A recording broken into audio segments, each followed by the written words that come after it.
Beberapa tokoh pewayangan Jawa mempunyai kisah gugur yang cukup mencekam karena tubuhnya harus terpotong-potong dan tentunya dalam pementasannya mengharuskan pemakaian wayang dari kardus atau wayang karton. Berikut adalah tokoh-tokoh pewayangan Jawa yang mana adegan gugurnya seringkali memakai peran pengganti, yaitu wayang kardus atau wayang karton. Pastinya umum diketahui. Siapa saja mereka? Simak terus, jangan kemana-mana.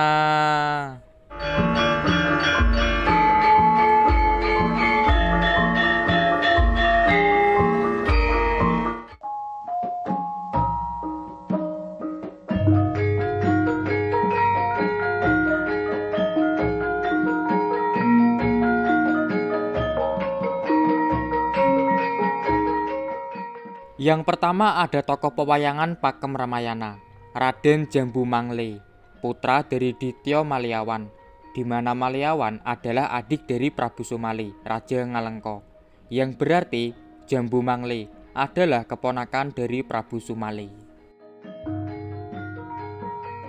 Suatu ketika, Jambu Mangle jatuh hati pada Dewi Sukesi, putri dari Prabu Sumali, namun tidak pernah berani mengungkapkannya, yang membuat Jambu Mangle meminta izin kepada Prabu Sumali untuk membuat sayembara tanding. Siapapun bisa mengalahkan Jambu Mangle, maka berhak atas Dewi Sukesi untuk dijadikan istri. Dan pada akhirnya adalah Resi Wisrawa yang mampu mengalahkan Jambu Mangle dengan cara menghujani Jambu Mangle dengan anak panah, yang membuat tubuh Jambu Mangle terpotong-potong.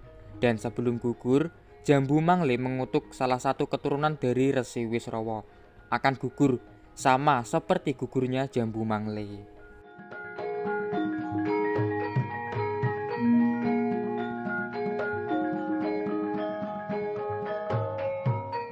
Kedua, Raden Kumbakarna, putra dari Resi Wisrawa, terkenal adalah adik dari Prabu Dasamuka atau Rahwana Raja. 4 bersaudara putra Resi Wisrawa dari Dewi Sukesi, Rahwana atau Dasamuka, Kumbakarna, Sarpakenaka, dan Gunawan Wibisana. Sesuai dengan kutukan dari Jambu Mangle, Raden Kumbakarna gugur dengan cara persis seperti gugurnya Jambu Mangle, yaitu gugur dengan anggota tubuh yang terpotong-potong karena dihujani anak panah oleh Raden Lesmana pada perang Sarikudu Palwaga. Gugur sebagai tanda kesetiaannya kepada kerajaan tanah kelahirannya oleh Prabu Sri Rama Wijaya.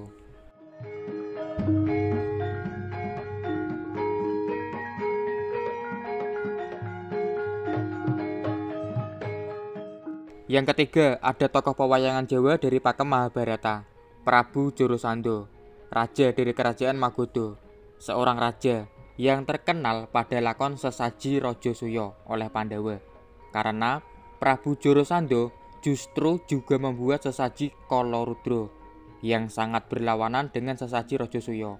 Jika sesaji Rajasuya harus menghadirkan 100 raja, maka sesaji Kalarudra adalah mengorbankan 100 raja.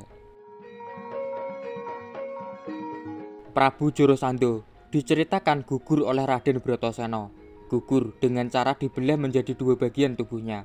Lalu, satu belahan dibuang ke barat jauh dan satu belahan lainnya dibuang ke timur jauh. Karena memang dengan cara itulah sarana gugurnya Prabu Jarasandha yang sebelumnya sudah diketahui oleh Prabu Kresna.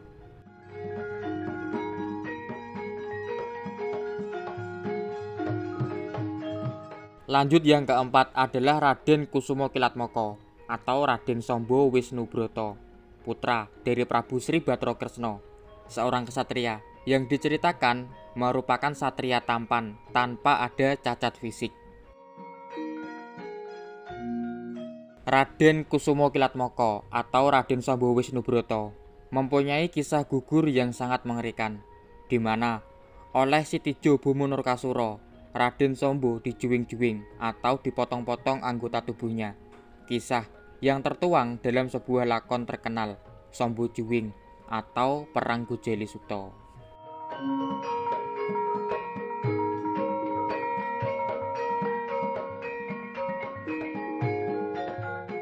Kemudian yang kelima, Adipati Dursasana dari Kadipaten Banjarjungut adalah nomor 2 dari 100 Kurawa bersaudara. Putra dari Destro Rastro dan Dewi Gendari, tokoh yang terkenal bersifat angkara karena pola asuh yang diberikan oleh pamannya, Haryosuman atau Sengkuni. Untuk kisah akhir hayat Dursasana adalah dalam beberapa sanggit diceritakan gugur dalam perang Bharatayuddha dengan cara dipotong-potong tubuhnya oleh Raden Werkudara. Biasanya disebut dengan adegan jambaan karena sebelum dieksekusi, Dursasana terlebih dahulu dijambak oleh Werkudara, lalu diseret dan mulailah eksekusinya.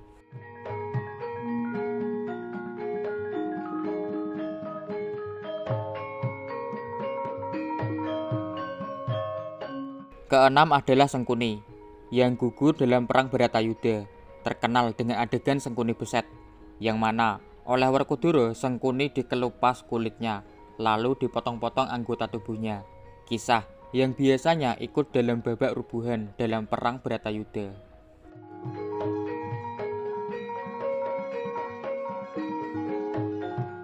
Untuk tambahan, tokoh-tokoh yang diceritakan juga putus anggota tubuhnya saat gugur adalah Raden Burisrawa yang putus lengannya. Lalu ada Jayadratha, Durna, dan Karna yang diceritakan putus kepalanya.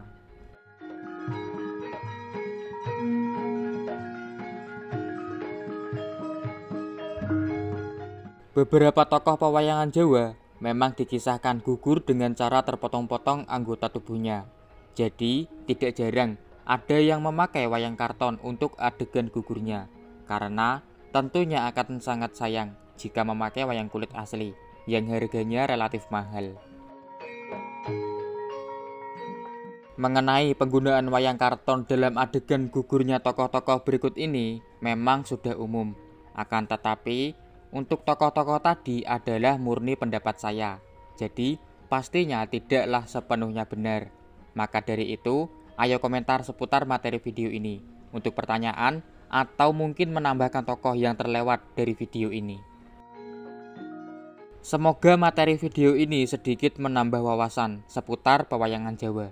Mohon maaf untuk kesalahan-kesalahan yang ada. Dan terima kasih atas waktunya untuk menyimak. Ayo dukung channel dengan subscribe Ari Poncowolo, channel yang membahas seputar pewayangan Jawa. Sekian video ini, sampai jumpa lagi.